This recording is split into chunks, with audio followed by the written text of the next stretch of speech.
gentlemen, here it is. The most listened to radio show on the planet. Even the other stations are tuned in too. Hi, everybody. My name is Mike Collins. And I'm EB. And we are from CoasterRadio.com, the original theme park podcast. And you guys are listening to the Koaster Challenge podcast. Hi, this is Jeff Joyner. You might know me as Koaster Dad or Logan's dad from Koaster Kids. You're listening to the Koaster Challenge podcast. Hi, this is Jason Ginsberg, the creator of Fake Theme Park, and you're listening to the Koaster Challenge podcast. This is Dusty Sage with MiceChat.com, and we're here on the Koaster Challenge podcast. Do you accept the Koaster Challenge? Yes, I accept the Koaster Challenge. Do you accept the Koaster Challenge? Koaster Challenge podcast is here. It's time to face your fears. Get that theme park therapy and let us both your Koaster Challenge podcast is here. Your fear can disappear. We know that theme park therapy can dry up all your tears. Do you accept the Koaster Challenge? Yes, I accept the Koaster Challenge. Do you accept the Koaster Challenge? We accept because you know we're not average. You're listening to the Koaster Challenge podcast. A journey where people become fearful to fearless, all from riding roller coasters. So please secure your hats and glasses and keep your hands and arms inside the podcast. It's time to accept the Koaster Challenge with your hosts, Kim Dyke. Hello, listeners. This is Kim with the Koaster Challenge podcast, and today I have a very special guest I'm talking to. I'm very happy for the opportunity to sit down and chat with Callie Norris, a coaster enthusiast that is also an ambassador for the Koaster Kids charity organization. Thank you for joining me and welcome to the podcast, Callie. Hi, thank you for having me. Well, I am extra excited for you to be here. While we've seen each other at parks and meetups over the years, I've never had the opportunity to speak one-on-one with you. With that being said, let's get started with you telling everyone a few things about yourself.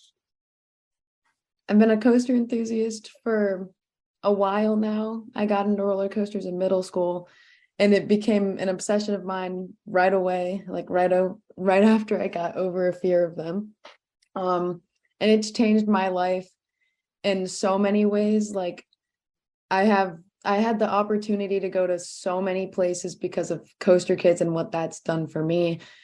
And I've made so many friends from it, and it's impacted so many people. And it feels really good to be a part of something so positive. Well, I'm getting good vibes just sitting here talking to you. I can't wait to get into this interview and hear your story. The first part of our interview is basically going to be the roller coaster rewind. We're going to take a walk back through time with your history of riding coasters. And then the second part of the interview is going to kind of fast forward to the here and now. And it's going to focus more on you and your involvement with coasters today.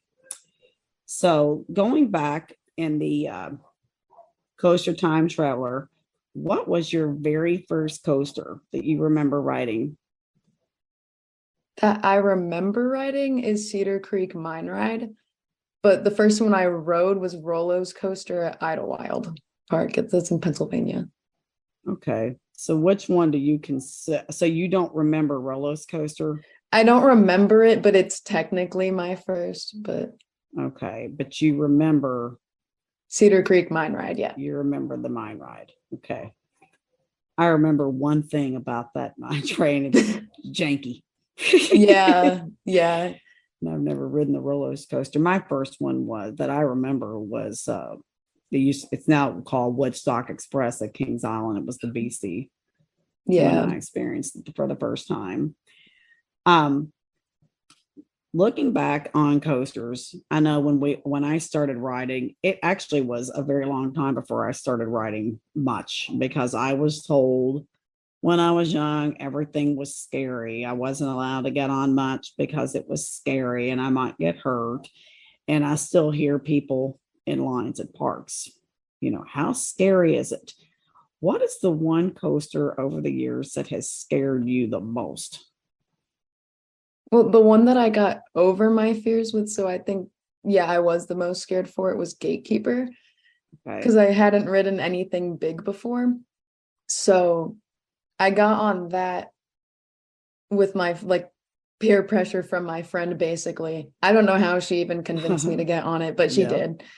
And I was terrified. That's the first time I've heard gatekeeper. A lot of people typically answer Top Thrill Dragster or something like that. Yeah, I rode that one after I wasn't scared of them at that point. So it wasn't How like old as were you when bad. you rode gatekeeper? I was 12, I think. I was either 12 or 11. I could definitely see that. And you really don't have anything under you either. So you Yeah, can see I a lot mean, more. it would have been whatever coaster we were by. It just happened to be Gatekeeper. But if it was like, we could have been like by like Raptor or something instead of Gatekeeper. And if that's the one I would have been on, then it would have been that. Like just where we were in the park, really. I was peer pressured once too. Like I said, I didn't ride coasters much. As a kid, I remember riding the Beastie, and I think I rode the Racer. Maybe I was allowed to ride it once, twice, something like that. I do remember riding King Cobra, but the one that absolutely scared me to death. I remember all the commercials, all the hype when it was opening, and just the sheer monstrosity of looking at it was Vortex at Kings Island. Oh, I was like scared to death. And I remember seeing those commercials. And at the time, I was clueless, of course. I thought the drop was like literally 90 degrees straight down and all this other stuff. And I was literally like, over my dead body, I am never riding that coaster. And I've told the story a few times on the podcast. It was my senior night in high school. I used to go to Kings Island like once a year. We lived about an hour and a half away. Well, my senior class did a senior night at Kings Island. And literally everybody wanted to ride Vortex except me. And I remember my palms were sweating. I had cotton mouth. I could hardly breathe. I didn't want to get on that thing at all. I don't even know that I opened my eyes on the first ride. I was so scared. But after I got off of it, my response was pretty much, oh my gosh, I've been living a lie. That was actually fun. And that was back when it was running really well, when it was newer, and it wasn't, it didn't age well for me anyway. Used to bang my head a lot as it got older, but it was running really well back then. And I really enjoyed it. Then I had to challenge myself to start opening my eyes and that sort of thing, which took a few tries. But that was peer pressure that I'm glad that actually happened. So thinking back to that first ride on Gatekeeper, do you remember how you felt when you approached the station? Yes. Like before or after? Both. Okay. Well, before I was absolutely terrified. I got on it. I still don't even know how I actually didn't chicken out, honestly. I mean, I just remember being terrified, but then approaching the station afterward, before we even approached the station, actually, we were on the mid course, like with just a little turn at the end and then into the brake run. I was like, this is so fun. Good. Like, I remember saying that. How were you feeling about yourself when you got off the coaster? Really good, because like it was just like snap of a finger, rode Gatekeeper, and then I felt like I was on top of the world and wasn't scared of anything. Like after that, my second like big scale coaster ever was Millennium Force. We went straight from Gatekeeper to Millennium. That's a big jump. Yeah, a little bit. Yeah. I didn't chicken out of that. I did it. That's awesome. I had to take more baby steps than that. I couldn't take those giant leaps. But yeah, I was like that after I had ridden a few big coasters. I think the last big one I had ridden before Top Thrill Dragster was Fury. And even that Fury. ride's so good. Oh, I just took a back over just last week, literally over Christmas Oh, wow. break. Yeah. I got bored and I got this harebrained idea. I'm like, is there coasters open we could somehow get to? Like, would it actually be worth the drive? Because my son had to be back in town. He had to be back to work on Sunday. So I started looking at weather forecasts and temperatures, to make sure stuff would run. We went 1,500 miles in 2.5 days. We went to, we made it. We left. I got up at 4:30 in the morning on that Thursday. We showed up at Carowinds at 4:10 in the afternoon. I got down there. We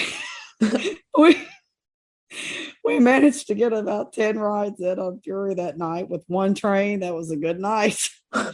we did that. Jeez. Got to meet up with a friend, and then I got maybe a couple hours of sleep somewhere in there, and then we got up the next morning and drove. It was 6 hours, Busch Gardens, Williamsburg.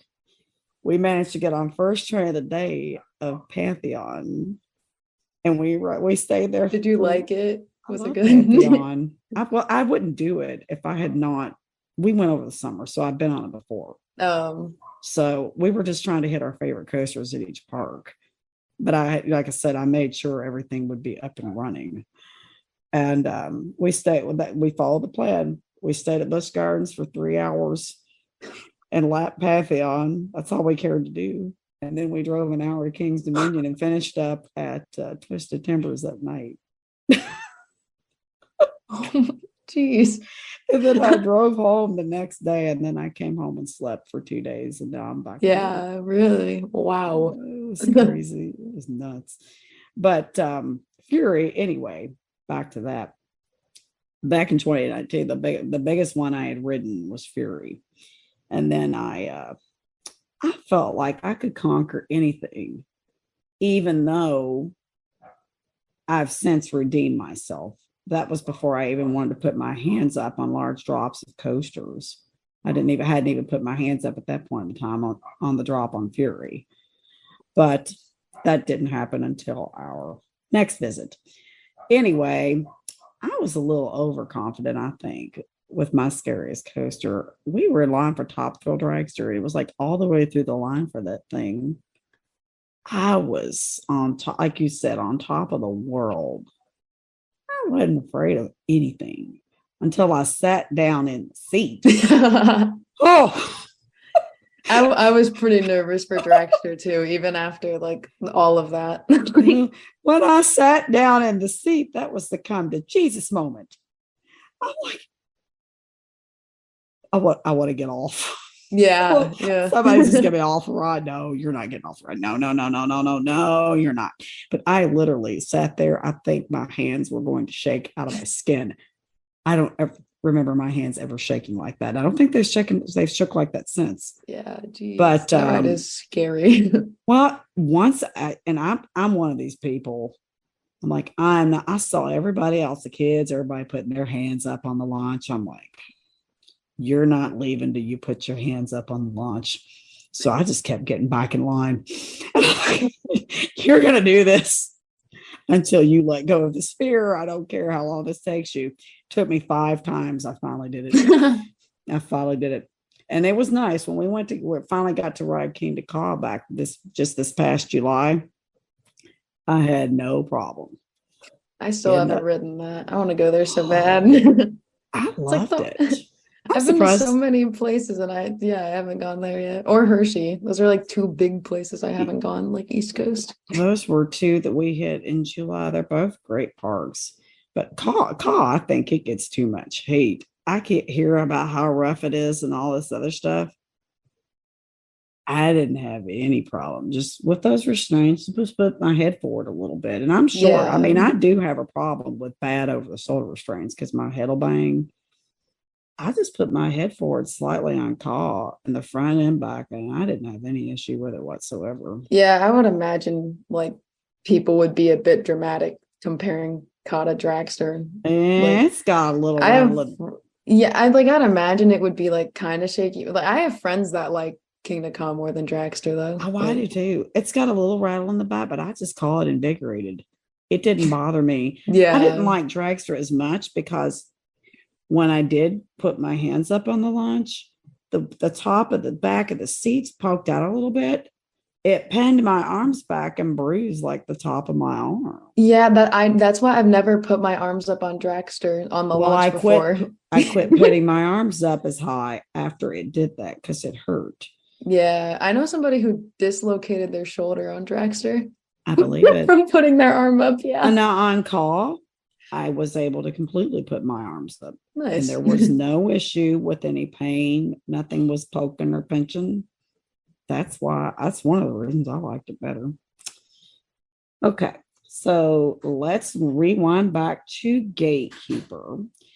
Would you say that first ride had any lasting impacts on your life? Oh, it changed my life. Like, it put my life on a trajectory probably so different from where it would have gone. It's like little things like that. Like, you wouldn't think it would be very significant, but I think that ride did literally change the trajectory of like how my life went. Mm-hmm. It changed a lot. I can totally see that. And it's the things that happen that you don't realize are happening until they happen, if that makes sense. No, that does make sense for sure. Well, and it took me years to really piece together, one, the fact that I've managed to drop over half my body weight and I'm in better shape than I was in when I was 16. I'm like, how did you finally win this battle? What changed? What did you do? How are you continuing to succeed with this? And coasters, I'm telling you, if you can get up there, the fear, it's all in your head. Every single thing is in your head. If you can face that fear and get control of your head over 400 feet in the air, going 120 some odd miles an hour, overeating, what's the trigger there? It's in your head, So for me, it's my mind. If you can get a grip on your mind in this situation, you can get a grip on your mind here as well. And it's helped me, just become more confident, more assertive, able to, stand up for myself or, stand up for my children in situations where I would previously back down due to fear. And it's, it's one of those things like, oh my gosh, I actually just did that and I wasn't scared, and it just happens. Yeah. So looking back, I know with all those trips you've taken with Coaster Kids, there's had to be a whole lot of random, unexpected moments that happens. Speaking of things that happen when you're busy making other plans or thinking about other things, what would you say from all of your experience has been the craziest moment you've experienced in an amusement park or on a coaster? The first one that popped in my head, there's this park in Wisconsin called Little America. I've been there. Oh, yeah. Okay. I was on their ride. I don't know what theirs is called specifically, but I think the ride type is called a salt shaker. I might be completely wrong, like salt and pepper shaker or something. But it's like this ride. It goes in like a circle and it has like a toboggan thing, or you mean their flat ride? It's a flat ride, yeah. Okay, you were on one. And it has two like spinny things on the end of it. Okay. And I rode that with Billy. And I like banged my head against the side of like because it's in like a metal like little like Tic Tac looking thing. Banged my head on the side of it. My glasses broke. Oh no! And we're in Wisconsin, so it's like I couldn't get them like replaced or anything. And then like the side of them like stabbed into my head. What? And so like I got off the ride, like I had a cut in my eyebrow, and it was like bleeding. Like I got off the ride. So I'm like crying, not even because it hurt, but I was like, my glasses broke because I'm like blind. Like I think at that time my vision was -7, I think. And it's just kind of like worse from there. And so like, so wait, is that nearsighted or farsighted? It's basically both. Like it's my numbers, I can't remember if I'm plus or negative, but I know I'm nearsighted. I'm over 6. So yeah. I can relate with the level of not being able to see. It's bad. Yeah. So like me with no glasses literally is like, I basically need somebody to guide me. Mm-hmm. And so like we're in the middle of Wisconsin. I don't have my parents or anything. And so like just my eyes bleeding, like my eyebrows bleeding on this ride. And there was kids in line laughing because they knew what was going on. So I'm like crying on this ride. We open the cage of this and Jeff's like right there with the camera. And I'm like, my face is bleeding and my glasses broke. And oh gosh, there's like a video of it is on the channel of me being like, I got off the ride, my glasses are broke, my face is bleeding. That is like a worst day ever kind of day. Yeah, we had to super glue them together and then trudge forward. We had to go. Were to you Mount able Olympus to jerry rig them for the rest of the trip at least, I hope? Yeah, the super glue worked for the rest of the trip. And then I think even in Canada, because it wasn't that long after that, I think I still had the super glued glasses. I've been on rough rides, but that's a full-blown assault. Yeah, it was awful. That's absolutely Yeah, that's horrible. the craziest thing I can think of off the top of my head at a park. But I've had a lot of crazy experiences in hotels and stuff too. Yeah. That's something that a whole different thing. my nightmares are made out of, is walking around and not being able to see. It was pretty awful. And plus the pain. Oh my gosh. Yeah, it was. Of all the funny. crazy stories I've heard, that is the first one I've heard where someone actually got beat up. Yeah. By a ride. Kind of have a grudge against that park now. Yeah. I had a small grudge. The toboggan coaster nearly gave me a blackout. That thing is crazy. And I was told, and I mean, I know you got to ride a certain way, this, that, and the other. I did everything I could. And that bar, it was that last, whatever it was I went through, put a goose egg on my head. Oh. I was literally seeing stars when I came off that thing. Yeah, that ride's like that is such an again. interesting ride. Interesting's one word. Yeah. Anybody that could ride one of those things and want to ride it twice, they're better than me. Yeah, really. I don't have any answers. And I'm one of these people. I will ride a coaster, especially one that's, rumored to be good or whatever. If I don't like it the first time, I'll change my rider form. I'll change things how I'm riding to see if I can learn to like the coaster. Yeah. And that one, no. Yeah, it's not doing that again. All right. So, by the way, how many coasters have you ridden? Do you keep a coaster count? Yes, it's 277. All right. Out of those 277 coasters, what is your absolute favorite one? Voyage at Holiday World. Yay. Yep. That's my number 2 coaster. What's your number 1? Iron Gwazi. Oh. Have you got to ride that one yet? I did. Yeah. I don't know where it ranks for me, actually. I didn't put much thought into it. I haven't looked at my list in forever, but yeah, it was good. Okay, that's an understatement. It is a really good ride, but I'm going back. We got to ride it last spring break in April, and I'm actually going back this spring break to finally ride it again. Well, yeah, ride again. And we didn't get night rides the last trip because the park during spring break is only open late on the weekends. And the weekend day that we were scheduled to be there, it stormed and the park closed at 3 o'clock.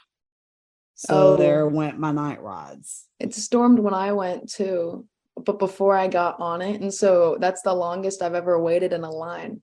We were in the station and it closed for like literally after waiting like an hour, it closed for like 2. Yeah. I fell asleep on the floor in the queue in there. I don't blame you. We did go back on that Tuesday and we got 10 rides on that Tuesday. Jeez. So, and that was nice. We got all the credits in the park. We got everything. We rode Falcon's Fury 3 times that day. It was a really great day at the park. Yeah. So I did feel like I fully got to experience Iron Gwazi. I had enough rides to really, different rows, different sides, really feeling out the ride to, see what, really gather my thoughts on it. But the only thing I'm lacking is a night ride. Yeah, I got a night ride, but I only rode it twice. So I didn't get I think I'd like it more if I rode it more. Yeah, and I can't rank a coaster based on a ride or two. It's hard. Yeah. I'm one of these people. If it's something I really like, I need to ride it enough times, to really remember the layout, know the ride. Yeah. Learn the ride and that sort of thing. It helps me. But that one, and when a ride is what I call God tier to me, it has to be something. There's only 2 that actually consistently leave me out of breath at the end of the ride. Voyage, especially those tremulous rides in the back row. Yeah, there's nothing like that on the face of the planet. Yep. And Iron Gwazi, the same thing toward the whole back half of the train. It's just complete insanity. After that, even in my top 5, I can breathe just fine at the end of the ride. So, that's something that sets those 2 apart for me as well. Okay, so you said your coaster count is 277? Yes. Okay, I thought I remembered the number. Out of all of those coasters, do you have any one and dones that would be your absolute least favorite coaster? Mind Eraser at Darien Lake. I've heard horror stories about that one. I've not had the joy of that experience yet. Yeah, everyone says Mind Eraser at Six Flags America was the worst SLC. Yeah. And I've ridden I rode that one and I didn't even think it was that bad. I've ridden T3. I've ridden a multiple SLCs at this point. And then I rode Mind Eraser at Darien Lake and I was that is single. I didn't have a favorite coaster till then. I mean, a least favorite coaster until I rode that. It's awful. I can't even sit. I have to sit down. It would take a lot of work for me to count the number of SLCs I've ridden. And honestly, I'll just say it here for the world to hear. If they knocked every single one of them down to the ground tomorrow, I'd throw a party. I've had it. I mean, some are better, some are better or worse in the grand scheme of bad. But there's not one that I've ridden that I can honestly say I just really want to ride it. I mean, I think the only one I've ever reridden is T3, and it was not in the same day either. I'll ride T3 if I'm at Kentucky Kingdom and somebody else wants to ride it. Yeah. Okay, I'll put myself through it. Yep. But that's exactly how I am. I'd really just rather not. No, but I'm also one of these people that I will not leave a credit on the table. If there's a coaster there, I'm gonna ride it. I do the same thing, and it's not even just for the number. It's just I just want the experience and to be able to compare it to other things and stuff like that, because I think that's fun. There's a couple, and me too. I'm one of those people. It's to me, it's a challenge. Even if it's bad, it's a challenge. I'm gonna at least do it once. I looked at my least favorites. I've got a couple that really stand out. One is, have you been to Grady's in Illinois? No. It's a little credit stop. They've got 3 coasters there. And back over Labor Day weekend, we were there. And I mean, this was literally like the smallest kiddie coaster I've ever seen in my life. I was convinced they wouldn't let us ride because the seats were so small. They said we could ride it. I'm 5'3". Oh gosh. I'm 5'3". My knees were sticking under the bar and I had to sit sideways. And you're only 5'3". Oh, I'm my gosh. 5'3", knees sticking out of the bar, and I had to sit sideways. It was that small. Jeez. And I weigh 120 pounds. I mean, I'm telling you, this was itty bitty. Yeah. And oh my God, the thing put bruises on my shins. And it was relentless. They took us around at least 20 times. Oh, it was so bad. It was like laugh or cry. It put a bruise on my son's back. It was so bad. And we were just yelling like, ow, make it stop. And I just couldn't quit laughing. I had to laugh to ignore the pain. So there was that one. Another one too that made me really question life was Blue Flash back in 2021. Don Iver's backyard coaster. Yeah. It's in Ohio now. Yeah. I still haven't ridden it. It's very hard to get on. And it's also right at your own risk. Yeah, you don't pay. You don't pay. Yikes. Yeah. You don't pay. But, the risks are stated before riding. And, it kind of, what happens there stays there. And when my son was going up the lift, there was a piece that dropped off, and they're just like, uh-oh. I'm like, everything's fine. Just keep going, man. I went after him. It was the corkscrew on that thing is so tight. Yeah. If you don't, I told him, I said, tell me how to move. Tell me how and when to move. You do it and do it right, you'll be all right. But if you don't do it right, you're going to wind up at the chiropractor. Yeah. I did it. I did it right.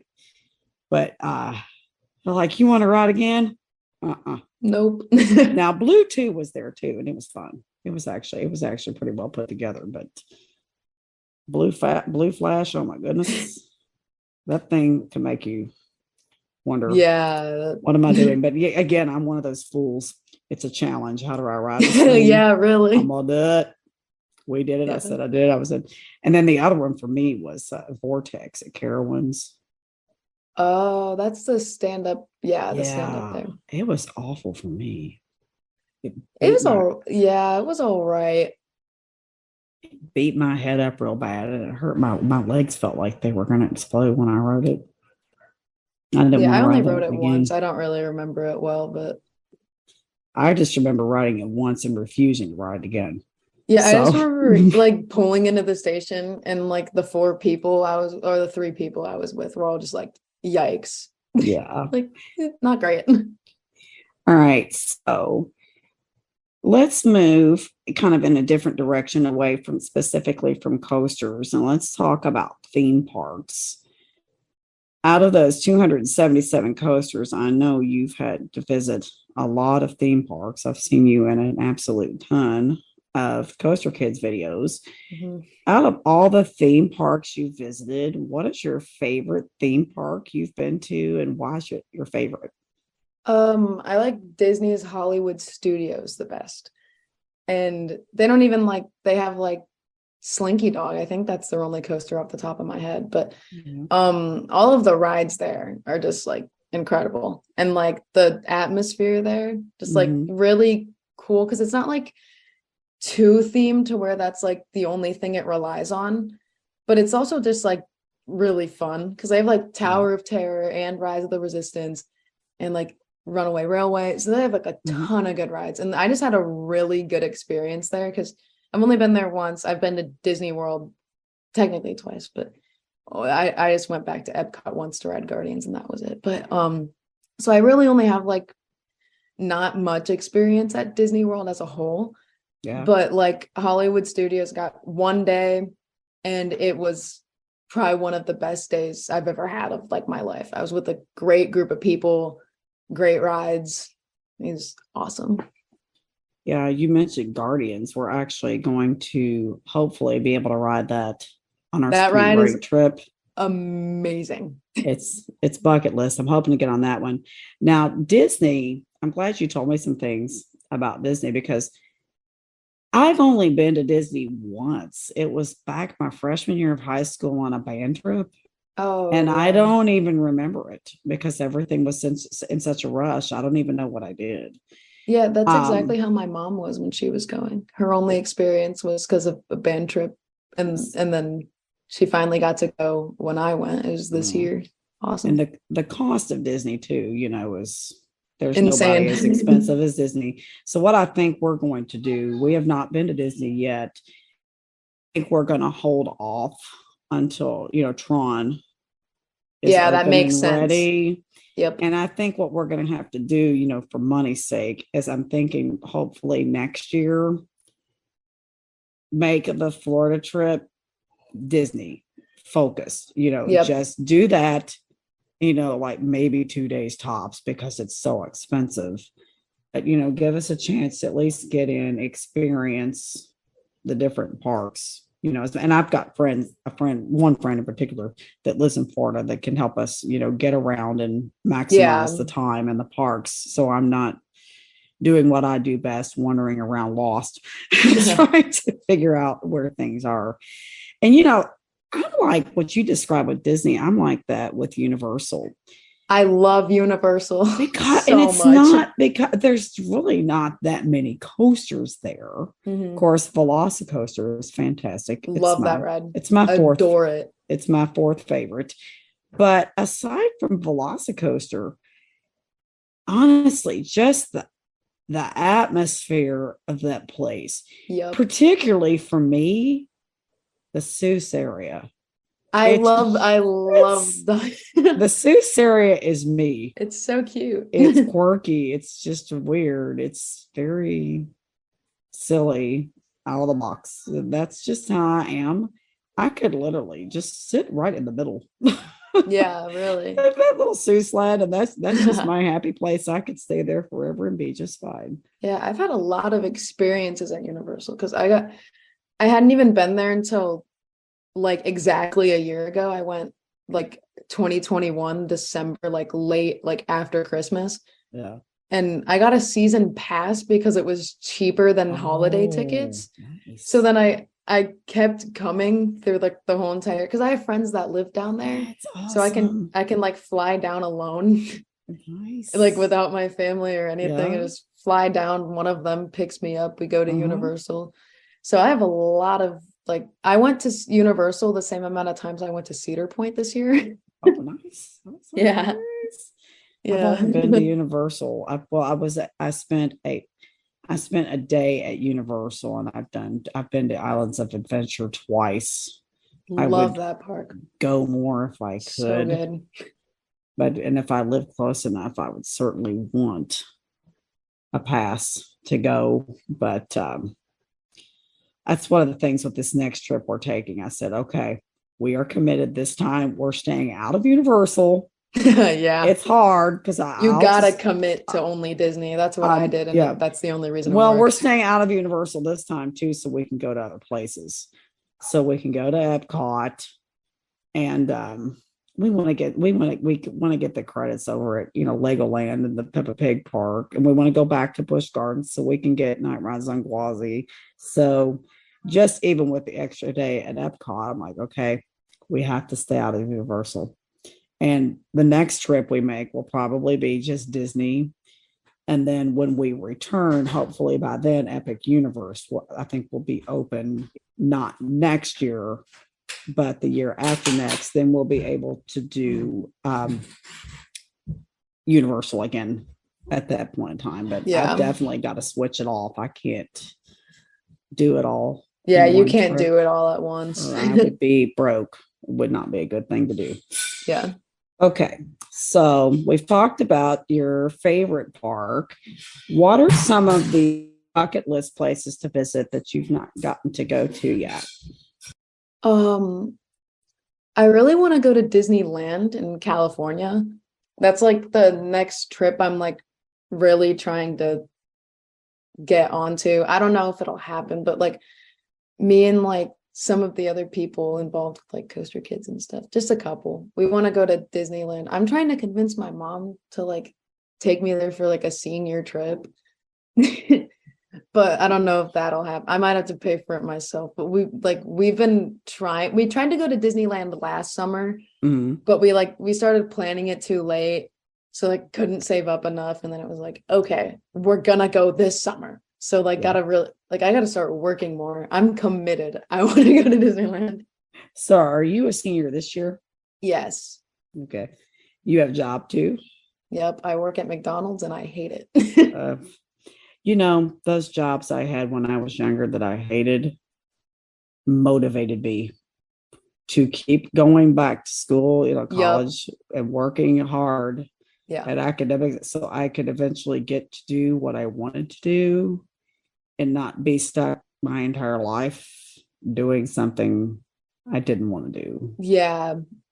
Working there has done the same thing for me, because I see people, I don't want to like judge people, but like seeing people who like adults grown like that are just working miserable there, and I'm like, I would be miserable. I would not be able to do that. I got enough of a taste in my mouth. I worked at Wendy's. So similar, and then through college, my dad, he worked in this factory, and there was no air conditioning. It was filthy, like with cast iron dust and stuff. Yeah. I did that on my summers off through college, shipping and receiving in the factory. Oh, it was filthy. It stunk. There was no air conditioning. And especially when it wasn't busy, I just sat at a desk all day. And the time just absolutely crawled, and it just motivated me. You don't want to be stuck like this your entire life. Yep. No matter how much you dislike that college professor or you don't like the class, do what needs to be done so you can eventually do better for yourself. Yeah, for sure. Yeah, absolutely. So, okay, we're talking about your bucket list places to visit. But yes, Disney. Let's talk about Disneyland. That's actually out near where David, our executive producer, lives. California is one of my bucket list trips too. Yeah, I've never been there before. I haven't either, but I'll tell you something that's kind of slowed me down is, inflation with the prices of everything. Yeah. I take my kids with me on, every trip I go on, and flight prices just kind of went through the roof. Yeah. When gas prices and everything else went up. We had hoped to go to California maybe, this past year. And so I slowed down. I'm like, no, even with the price of gas, road trips were more of a challenge. Yeah. So, this next year too, I'm still focusing on places that I can drive to that we haven't been to. But yeah, Jay he worked at Kentucky Kingdom as a ride operator. And now until Kentucky Kingdom reopens, he's doing the parking lot with the carts and stuff at Meyer. And he's saving his money, kind of like what you're talking about, to do so we can hopefully take some of these bigger trips coming up. We're looking at hopefully maybe being able to do California, not 2023, but 2024. It's on the radar, but I told him, I said, when we take that trip, it may be the only trip of the year. Well, you just have to see. It's a big trip. It's huge. Yeah. And I don't even know how much could possibly be done in one trip, because you've got Northern California as well. There's, different areas of the state to explore. Yeah. When I go, I honestly might just straight up go to Disney. But if I have a Cedar Fair pass, I'd probably just, even if it's like for a couple hours, hit up Knott's Berry Farm, and then maybe Magic Mountain. But Yeah. I probably wouldn't even go north. The Magic Mountain and Knott's Berry Farm are two bucket list parks for me. I would love to be able to visit one of these days, and I'm hoping once we're there to be able to experience Disney and Universal as well. There's a SeaWorld park Yep. out there as well. So time will tell what we're able to do. So I'm sure with Coaster Kids and that sort of thing and being an enthusiast, you have had the opportunity to experience a lot of different coaster events. What are the coaster events that you've been able to attend? And of those events, what was your favorite event and what made it the best for you? It was Hollywood Nights, but specifically 2019, because that was the first time I went. I've only gone twice, and that was 2019 and 2020. Okay. So like 2020 was when like everyone finally started to realize how good of an event it was. So like the lines even for ERT were like hours long. I was there in 2020. I remember. Yeah, and then like there wasn't like as much to do either because of like COVID and stuff. So like, but 2019, there was no lines. Like Voyage, I think the longest it ever got was like 10-15 minutes maybe. But like Legend and Raven were walk-ons all night, Thunderbird walk-on all night. And then, but one of my favorite memories from Hollywood Nights was the water bucket challenge they used to do, or water cup challenge is what it was called. And you had to like, I heard about that. What is that exactly? You get like a little plastic cup, or it was one of like like free drinks they have there, like some of those cups, just like the like soft drink cups, right? And it's this little cup, fill it with water. Like they fill it with water in the station. And then you have to try to keep the water in the cup on Legend.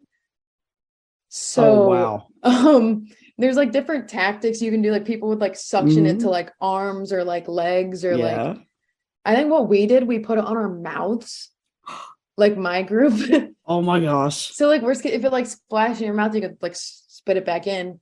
Yeah. Our group actually did really well. It was me and Billy and Logan and then Michael. We did pretty well, but then Taylor Bybee beat us. So. But yeah, what they do at the end is they dump like each cup from like each group. It was groups of 4. Yeah. They dump each cup into like a bin and then they like weigh it. Or like, I think that's how they did it, was weighing it. But I don't think they've done it since. And that was like one of the highlights of the trip for me. And I don't think they do it anymore. I started attending Hollywood Nights in 2020 was our first year. And I've been 3 years, 2020, 2021, and 2022. And I can say they did a really good job this year with limiting the capacity, because you're talking about the long lines. The capacity this year was fantastic. There was like the limited tickets. There was there was no wait for Voyage of any kind. And next year, I've actually got my tickets already. It's my favorite. It's my favorite event. Yeah, I awesome. Agree with you, Tully. It's really good. Love it. They do a great job.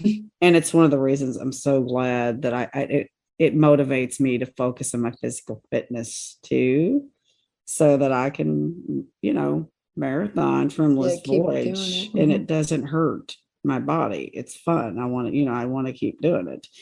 And, stay now, that's another motivator for me to take care of myself, especially when the parks are closed. So, because Hollywood Nights is typically early in the season. Yeah. I want to get out and be able to ride and feel good doing it. And something I just learned about that I'm looking forward to actually try this year. There's a person I interviewed on the podcast. He goes by Dr. Koaster. He's going to be at Hollywood Nights, and he interviewed a thing called a donut credit. I said, what in the world is a donut credit?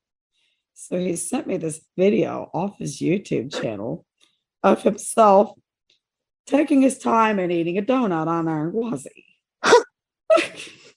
He's bringing donuts to Hollywood Nights. That's awesome. We're going to see if we can eat donuts on voyage. That's awesome. There's one time I was on Steel Vengeance and this kid we were with, we went to Chick-fil-A before. It was a Coaster Kids meetup. We went to Chick-fil-A before. Chicken nugget in a video. That's what I'm talking about. Yeah. He put Chick-fil-A chicken nuggets in his pocket. And then he like held it up in the picture just like a nugget. And he like ate it on the coaster. That's funny. He had his GoPro on Iron Gwazi with the donut credit. Eating a donut. And he was literally taking his time and taking bites of a donut and finished it right at the end of the ride. Beast. Oh, finished you by the end. That's so funny. I was like, is he gonna get choked on this thing? That's what I would be scared of. Would be like choking on a donut, like chewing get choked on this. Yeah. He did. It's dangerous. It is, but it's a challenge too. That's funny. All right. So let's talk now about Coaster Kids and Thrills United. Tell me about your history with Coaster Kids and Thrills United. When and how did you become involved? What impact do you feel you've had on other people's life? And how has the experience impacted your life? Okay, so I didn't mean to get involved with Coaster Kids. It just kind of happened. I was going to Winterfest with my family in 2017. It was my first time to Kings Island, was for Winterfest. So I rode like a kiddie coaster because I was still short enough at that point.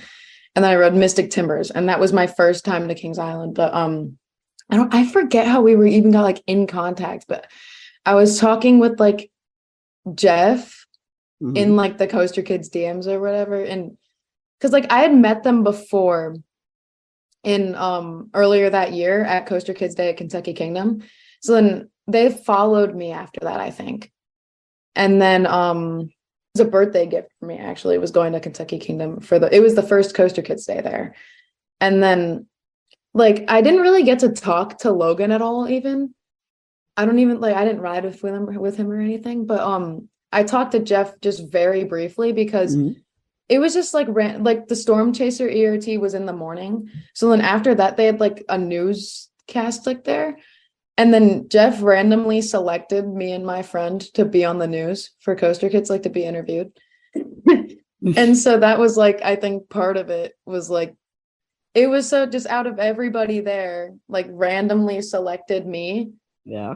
And then it's funny thinking about that and how involved I got with Coaster Kids after that. But yeah, so that you were literally like everywhere. Yeah. So then after that I like barely talked to any of them like throughout the day at all. And then 2017 I was gonna go to Winterfest. And I did go, but they couldn't meet up with me, but we like talked about meeting up. So then that was like kind of in contact. And then there's a event this was 2018 now. There's an event at Cedar Point. It's an ACE event, but I can't even think of what it's called. I can't even think of Coaster Mania? Yes, Coaster Mania. And I didn't get like an event to like go there. Like I didn't actually like pay for the event or anything, but I was going to Cedar Point that day and I like posted about how I was going that day. And they saw that I was going and were like, hey, we're going that day too. Do you want to hang out with us? And we'll give you the extra pass we have. Oh, nice. So they got me into the event. So then there was like a few other kids we hung out with that day, but then it was just like me, Logan, and Jeff. And so I was just hanging out with them all night. And I guess I made a good first impression because like after that, there was a Coaster Kids Day at Kings Island and then Cedar Point, and I went to both of those. And like I talked to Logan a little bit, but because like there's so many people there though that like I wasn't gonna like force my way up and like so whatever. But I talked to Jeff a lot, and I think that's why I got like so involved after that, was because instead of like I was like cool with Logan, but it's like we weren't like really like friends, like we were cool, But then like from talking to Jeff, like I guess he thought that I was like awesome. So on a whim, they were inviting people onto the Virginia trip, just people from Ohio. One day I got a DM and he was like, yo, we're taking Eliza, who was Logan's girlfriend at the time. I hadn't even met her before. And then Zach Berger, he was involved with Coaster Kids a lot. And like him and Logan were already friends. And then on a final whim, they were like, yo, you want to come with us? After I really hadn't even talked to Logan himself that much. But I got invited on that trip like on a whim. Like, so then like came pals with them. Specifically like Logan and Eliza and Zach. I hadn't talked to any of them really. Like I talked to Logan the most out of all of them, but we still weren't like that close. But then we made a group chat for that trip and kind of like all became like friends before the trip really. And then from there, like that was like when it really like got involved, because like that trip kind of like started a whole thing with like the travel vlogs, and like I feel like that started people like getting involved with like the friend aspect of Coaster Kids. Yeah. Like, and that became like a whole focus to where like Thrills United was created. So I feel like that was kind of a turning point for like not just me, but even like Coaster Kids, which I think is like really cool. Yeah, but like that was when I really became involved, like just got invited on a whim. And then by the end of that trip, we were all like crying because it was ending. Like we made connections on that trip. That was insane. And then 2019, oh wait, there was New Year's that year too. We all hung out on New Year's, but like Kings Island, that was really cool. But then 2019, there was the Easter trip. That was kind of like the next big one, also like a big friend group thing, and that like further solidified that. And that was like basically when it was like more people were getting involved in Coaster Kids, I guess. And like that's when I think I got involved, was mainly like those two trips really like started that. Because then after that in 2019, that summer, I spent more time with Logan and Jeff than I did my own family. Like I was gone almost the entire summer on different trips. Like it would be like 1 week we're here, and then I'd be like home for the weekend, and it's like next time, like we're already going on the next one. Because I remember literally like the videos, the parks, the social media posts, anywhere Logan's face was, yours was there. Yeah. Like they invited me on, I think every single trip they went on that summer, other than a media day. I was invited on that, but I didn't go. That was like the one thing. But like I was very, very involved with everything going on that summer. So what type of an impact, looking back on the whirlwind of trips, because there were a lot. Yeah. What kind of impact do you feel you've had on other people's lives, and how did that whole experience impact yours? I think it impacted a lot of people because it like even you said like how it, like you went to a meetup and it did so much for you, like where you didn't think it would be like a big thing, and then it like change your life. Like there's a lot of people where like Coaster Kids has helped a lot of people with not just coasters, but then like the whole friend aspect that got introduced. Like it built like a community, I feel like, that no other channel did. And that kind of had a unique thing going for Coaster Kids, was like people could come to meetups and like feel welcome because we were like helping people. And like I just think the impact we've had, or like had in that time frame, like was insane. Like it feels really good to know that Coaster Kids has impacted that many people. It's a really weird thing because it's like a lot of people got so much joy from like watching the videos, and like it really helped a lot of people out. And it's like it like travel vlogs and stuff like that. Like these videos, like a lot of people like said were like so funny, and like they love the videos, and like it was just so weird because it was just like, this is just me and my friends having fun. And and then it was like helping so many people. And it was like, to me, it was like, it's just me and my friends hanging out with the camera on. You know, you really hit the nail on the head with that. And that's the thing I told my son when we first came to that first meetup. I mean, his confidence at that point in time, from being, you know, the bullying and everything he had gone through, his confidence was just in the toilet. He had none. And I remember when we were standing at the front of the park waiting on you all to come up for the meetup, when he finally saw you all for the first time, he's like, oh my God, it's them. And he went and he stood behind me like he was literally hiding. And it's, what are you doing? You know, I drove you all this way. What are you doing? He said, what if they won't talk to me? What if they don't like me? I mean, he was scared to death to come out and even show his face. And I'm like, Jay, you know, I got up at this amount, you know, this time I went all this way. You're going to go have fun. One way or another, we're here, you're going to go have fun. And it really just, it was a first for him because he was used to, you know, the bullying and just the relentlessness of school, and to be welcomed. And I told him exactly what you said. I said, look at them, Jay. I said, they're kids. They're just kids. And look, they're friends. They're here having fun. They're a kid just like you. That's it. It's okay. And when he actually got the nerve to, like, you know, start talking to you all, just the fact that everybody would talk to him, get a ride with him, you know, make him feel a part of something, when he was used to just rejection all day, every day. It was a first for him. And, you know, I told you, you know, just the little, you know, the things that happen when you least expect it, the friendships he was able to form on that first day. And then the network that he's built throughout was completely life-changing. You know, I told you about the friendship that he's built with Tyler. Yeah. Well, you know, my son went on his own fitness journey too. He saw the weight that I was losing.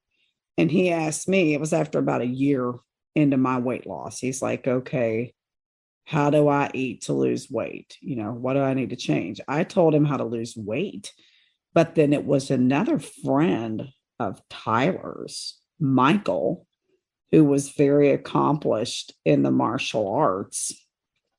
Jay met Michael through Tyler. They've become the best of friends as well.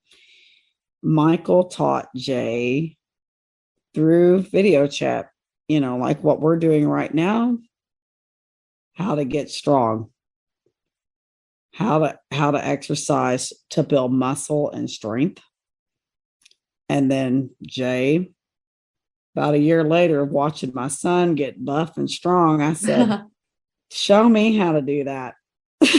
So he kind of showed me everything Michael's shown him. Of course, I can't do everything that a 17-year-old can do, but, you know, the whole domino effect. Yeah. Of just, domino effect's a good word. It's a domino effect of just positive community and connections. I don't think there's any way to realize how many lives you've impacted. Just, you know, until you get the chance to talk with people. But I mean, and it all started with just, you know, I don't even know at what point he talked to Tyler that day. But, you know, it just all started with you guys. Just random interactions. You know, talking to him, riding with him, and getting him to open up and talk and be himself. And, you know, realizing, hey, I'm safe here. You know, it was a first for him. So thank you all for that. And it's I don't even know where, thank you is not even a strong enough word. But Okay, so sticking along the theme here of Coaster Kids, what do you look forward to in the future with Coaster Kids? Okay. So I think I'm really just mainly excited to like finally get to do meetups again, with like getting to see everybody, like fans and stuff again, because we do like the charity work now, but we still haven't gotten like, or at least I still haven't gotten to do like one of like the Be Brave days or anything. And like I think leading one of those, and like being like in a leading position, because like I'm like the team captain technically. So like I think actually getting to like lead a meetup and like being able to do that like with my friends too, and like meeting other people again, because like meeting other people and like seeing like the impact we've made on people, and like just getting to meet people who like Coaster Kids and like coasters, it's a really fun thing. So like I think getting to meet other people through that again would be really cool. So I'm hoping like this summer, like I'll get to lead some of like the Be Brave days and like get to help people, and because I haven't done that in forever, and I think it would be really awesome to get to do that again. Okay. Now we're going to move forward with the topic of advice. And this can be any type of advice you would want to give, be it life skills, facing fears, riding coasters, anything at all. What advice would you like to give to those who are listening to this podcast? That's a deep question. Okay. To get over fears, I'll start with that. That's easy. What I did, I mean, you just got to tell yourself it is in your head, and you have to remember that. I think one thing that helped me was before I rode Gatekeeper and got over my fear, I rode Max Air, which is a flat ride. It's like a little spinning disco thingy. And that helps you get over a fear of not roller coasters, but just adrenaline in general. And that helped me. I think that's probably the main reason I even got on Gatekeeper. So starting even like large scale, but just a different type of adrenaline helped me out. But then you really just have to tell yourself that it is all in your head, and that you're going to feel so powerful and like that on top of the world feeling once you finally get over that fear. I guess life advice in general, just talking about the impact that Coaster Kids made and like all of that stuff, talking about domino effect specifically, just like even if bad things are happening, or like things that seem insignificant or things that do seem significant, one day just that domino effect will take you and you'll end up where you'll want to be, and you'll become who you're gonna become. I feel like a lot of things with Coaster Kids and how that has affected me has led me to who I've become like as a person, which seems like silly, but I think just following where things take you will do a lot for you. Thank you so much for sharing that advice. And I do have a quick funny story I'll share, talking about, scaffolding up with the fear facing and the rides. Takes me back to over 20 years ago at Kings Island.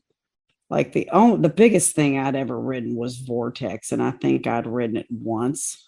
I missed that ride. And before that, I really hadn't ridden much. And I decided, I think I was about 23 or 24 years old, that it would be a bright idea to go get on Drop Tower. And it was the worst idea of my life. That ride's terrifying. That ride still scares me. I walked sideways off of it and had to go sit down for about 30 minutes after the ride. Horrible. So once, I don't even remember, 2021, it was a mission of mine. Once I had ridden all these coasters and done all this fear facing, I had to go get my revenge on Drop Tower.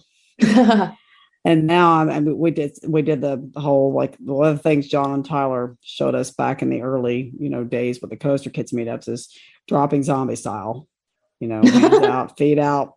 So now that's the only way we ride. And I never in a million years dreamt after that first horrendous experience on Drop Tower that I would become like a Drop Tower enthusiast, but I actually do like Drop Towers now. I love them. And Nice. we did Falcon's Fury last spring break. I look forward to doing it again. There was like literally when we went to Six Flags Great Adventure, at one point there was no line for Zumanjaro.